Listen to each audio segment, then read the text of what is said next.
Social media, the sites that connect the world. With over 3 billion users worldwide, it makes up for one of the largest online communication platforms in existence. It allows for quick and simple access to information from a colossal database of people, animals and objects, with many different formats from images to paragraphs. It truly is something from the future. Facebook, Twitter, Instagram and Snapchat. These are currently the most popular social media sites of people aged 16 to 25. But how can the sites that connect us to the world be gradually chipping away at our self-esteem, and how can they be used for good? To find out, let's talk to Kerry and Jackson. Hi, welcome.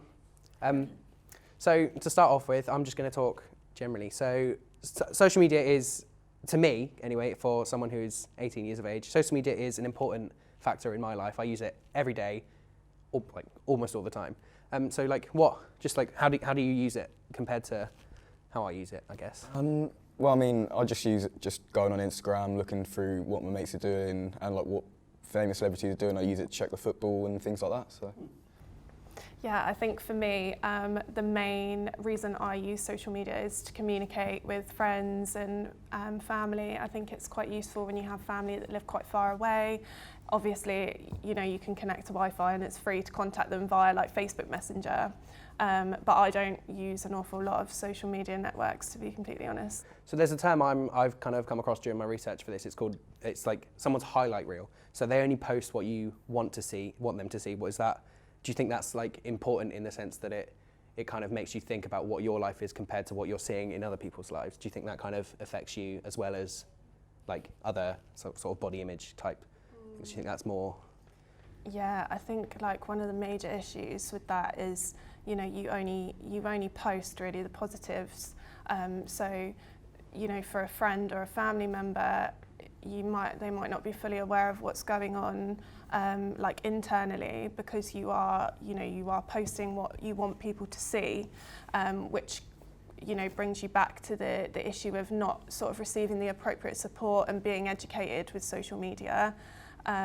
So yeah, I definitely agree with that. So to kind of steer away from mental health, so social media is to me important. It's quite a big communication device. Is it as important to, say, someone who lives so close with their family as it is to someone who lives so far away compared to other? So do you think it's as important to them, or do you think it's more focused at the people that live far away? Do you reckon? I believe it's focused to everyone, to be honest. Because with social media, you have the ability to contact everyone, even if it is like someone who you live in the same household. If you want to ask them something and they're not in, like it gives you that power. Not only that, but it gives you the power, as you said, to contact long lost relatives or people who do live far away. So what about the kind of darker side of social media? So there's there's so many people that are kind of done bad things, like the terrorist organisations, and they use social media to post about their kind of vendettas and their sort of, what's the word, aims to what they do. Do you reckon that's probably not so used because the way they post things, it's open to the public and people of many ages can see that? Do you think that's possibly something? Yeah, I believe so, especially with the social media audience being the demographic is quite a low age range, so people are going to be more influenced as well, and I think that can be a major issue. Cool. Well, thank you very much for coming. Now we have an understanding of what social media actually is. Let's delve into the depths of why social media affects us in certain ways. Mental health is an ever-growing problem in today's society. It has a debilitating effect on all types of people. Rates of depression and anxiety are forever rising, and with an increasing social climate, it's becoming clear that there is a link between social media and mental health. The best way I can describe our link to social media is addiction. When the small red circle appears in the top right corner of an app that has an ever-increasing number, we cannot help but to open it and clear the notification. Next to me, I have Ingrid and Akira to tell us more. Hi. Hello. So, what I really want to touch on is how we think mental health affects social media. No, social media affects our mental health in certain ways. So, for example, I know hundreds and hundreds of people that have struggled with sort of their body image, and because they see these pictures of celebrities that are all photoshopped and have the perfect proportions. I just wondered how you think that affects us in certain ways. As a users of social media, The issue is because we have these images, they seem perfect and seem ideal and almost like make us crave for that. Not only the spaces where they are, what they do, but how they look. And it's a problem because not everyone is exactly the same. And the problem is that, I mean, not even twins are the same. So why we're expected to be exactly alike in media? That is an impossibility. However, it's being sold as, well, if you work hard enough, if you use enough filters, you may be able to.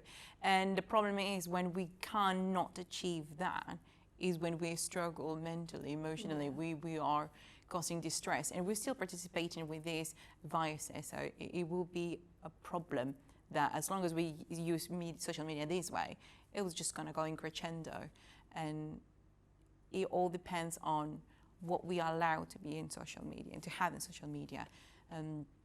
But also as users, what do we consider to be a priority? If we don't have like self-care, self-love, these images will be even much more damaging. Yeah. So there's a term I came across when I was doing my research called social currency. And they define that by the more kind of likes, comments and shares you get is the how popular you are on. So it's similar to how much money you have makes you richer. It's kind of works in that. Do you think that affects someone's mental health? So they must think, oh, I'm getting more likes on that one than I am on that one. So do you reckon I should post more pictures of me looking like that in like more? Do you reckon that affects their mental health in a way that it kind of makes them think that they should post and should look like a certain way in order to be more popular? Absolutely. It goes about self-confidence and self-esteem. So if people starting to value our own self-esteem based on how many likes do we get and how many people are making any comments about my dinner from last night. And it also makes you think about, oh, I need to post things. I need to be alive, you know, rather than enjoying the moment with your family, your partner, your friends, whoever, wherever you may be, even on your own.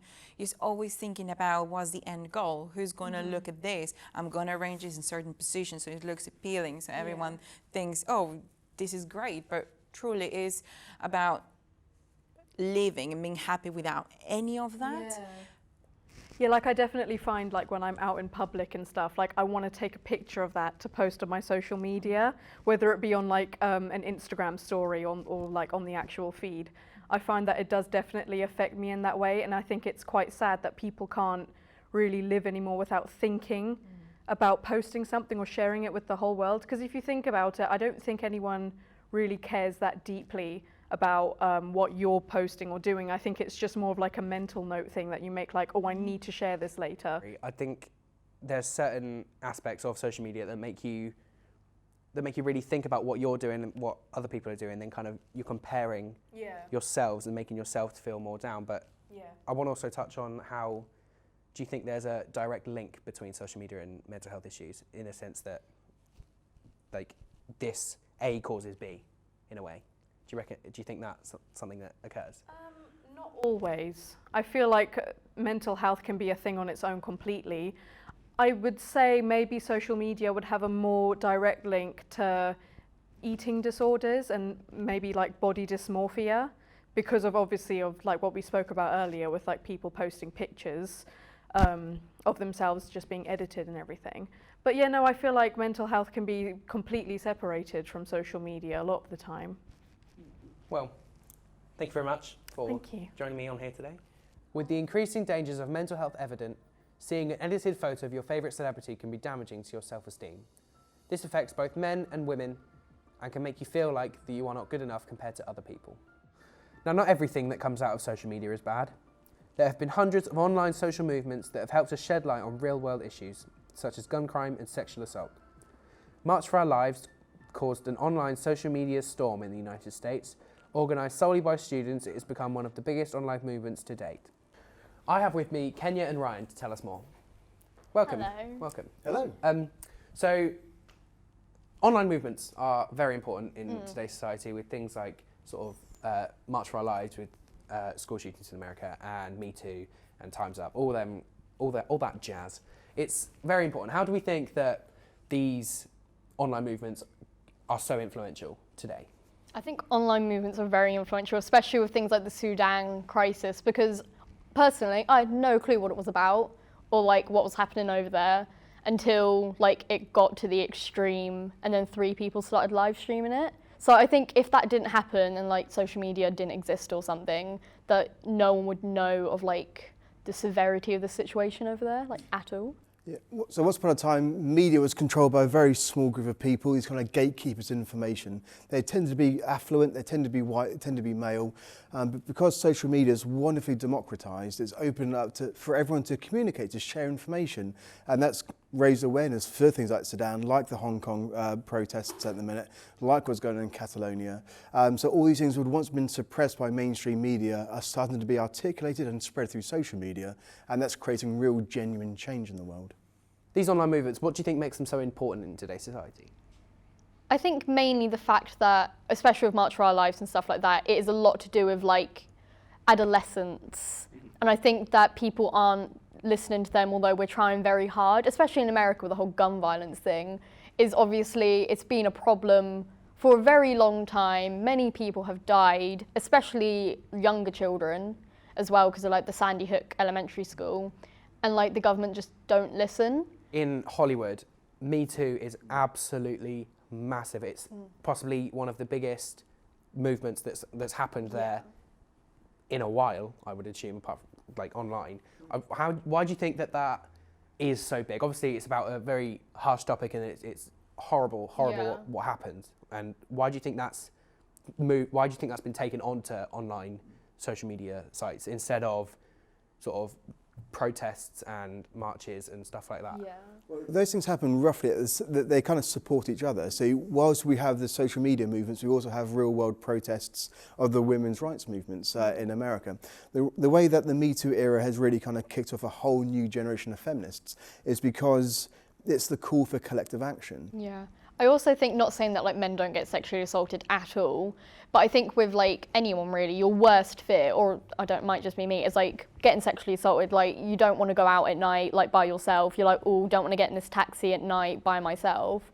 So I think that like seeing women stand up for themselves is quite refreshing in a way. And that's the very point of the Me Too movement. It's the idea that we've all, lots of women have been through it, and men too. Yeah. They've all been through these kind of disgraceful injustices that have been enacted upon them, and to share their stories gave other people courage to come forward. You talked about how the sort of physical, real-world elements like going on marches and protesting fit together with the online movement. So currently, Extinction Rebellion in all over the world is absolutely massive. What do you think makes that so big? Obviously, it's like a really important part of today's society with saving Earth from dying. I think what they're doing is good, but I also think it's a bit too extreme in a way. So I don't know what it is they sprayed, but they sprayed an important building with fake blood. And I get it, like, good for you. Probably got a lot of people talking about it. But also it might get people to be like, a bit much, you're being a bit too forward about it. And I know recently they've been like climbing on trains so they can't like go anywhere and gluing their hands to buildings. I think people might start to get the wrong idea about it, and I don't want that to happen. And largely it's because of their methods. So with Extinction Rebellion, they're attacking the infrastructure of the country and they're disadvantaging people who use that infrastructure. Whilst other movements like Greta Thunberg, for example, is using social media to talk about a subject, to raise awareness. She's then been invited to like the UN to address world leaders, to tell them to start changing their policies.